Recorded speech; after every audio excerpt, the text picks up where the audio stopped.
good morning or afternoon or whatever it is, all my brothers and sisters in Christ. I know everybody likes to hear the stories of my reptilian family. This car's a little bit noisy today.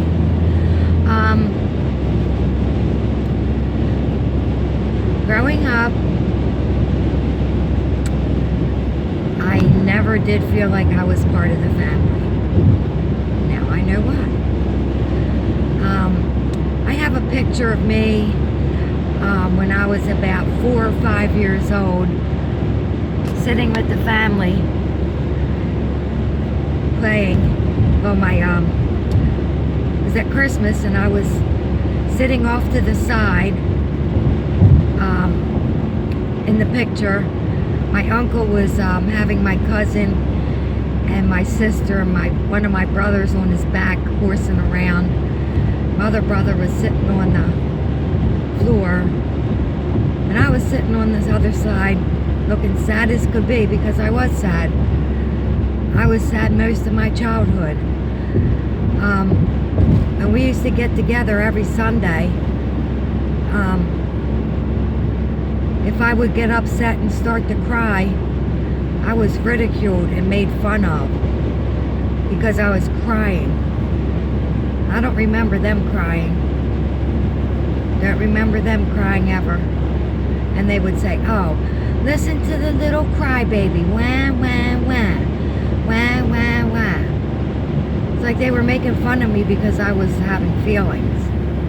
It wasn't very nice, but I felt like distance from them.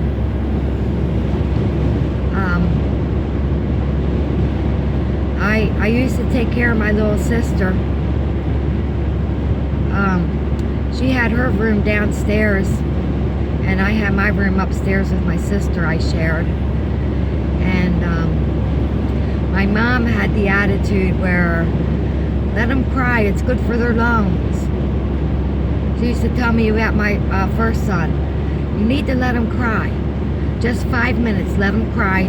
Let him cry in his crib for 5 minutes. Well, I let my son cry in the crib for 5 minutes, and I walked in. He had almost killed himself. He had taken the sheets off, and he was only like 4 months old, and wrapped the sheet around his neck, and all the covers were on top of him.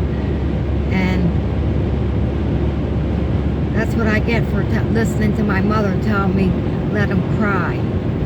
Anyway, my little sister used to be downstairs, and she'd be crying in her crib. There's monsters in my room. There's monsters in my room. And I would go and pick her up. And she was only like, I think I was probably 5 or 6. She was just a baby, maybe a year old. I took care of her. Me and my brother took care of her. And I would bring her upstairs to my room and let her sleep in my room. And guess what? There was monsters in her room. She wasn't kidding about that. And I would bring her upstairs, and so many times my parents actually brought her crib up in the room, and she would sleep with me. And I used to see monsters in my room. It was kind of like terrifying living in a haunted house. People like want to go on haunted house tours. Like, you can go tour my parents' house right now if you want. It's like you don't know what demons you're bringing out when you go tour those haunted houses. Don't do it. Don't do it. Anyway, in my room, it was really weird. I would be laying in my room, and this big orb with a man's face on it would circle my room, like around and around. It would circle and circle. And the weird thing is, and there's actually a word for it. It would make me feel really, really big, like I was like a giant. And and then it would make me feel really, really small, like a mouse, like very tiny, and make me feel really big. It was like the weirdest feeling. And the name of it is Alice in Wonderland syndrome. Look it up. I'm not kidding. And that was pretty frightening. I used to go in and tell my dad, "There's a man in my room. There's a man in my room." He didn't do anything about it. What could he do about it? I don't know how that man appeared, but what I've been looking up is that witchcraft can bring those things to your room. I was just a child. And I told this story before. I went back to my parents' house with Foxy to go get my dishes I left over there. That's all. I wasn't allowed in the house even though I had a key, so I was the only one who took care of my parents when they were sick. I wasn't allowed in there because the executors said they needed to be there, and I asked them if they thought I was going to take the tile off the basement floor. Anyway, God tags people like that. He takes care of them for sure. That person, their hair turned white overnight. So anyway, I took Foxy to my parents' house to pick up my dishes after they had passed away. And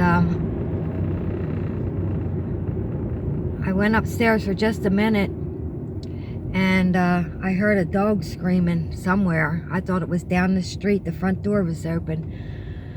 And I went downstairs, and there was Foxy in a big puddle. She had tinkled all over the floor. She never does that. That demon was down there scaring her to death, tried to kill her. And one of my family relatives said, "Oh, what happened?" I said, "The demon." He goes, "Oh, you know."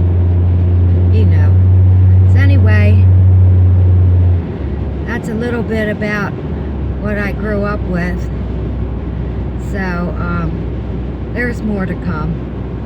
There's more to come. Just when I think of them, I'll make a little clip.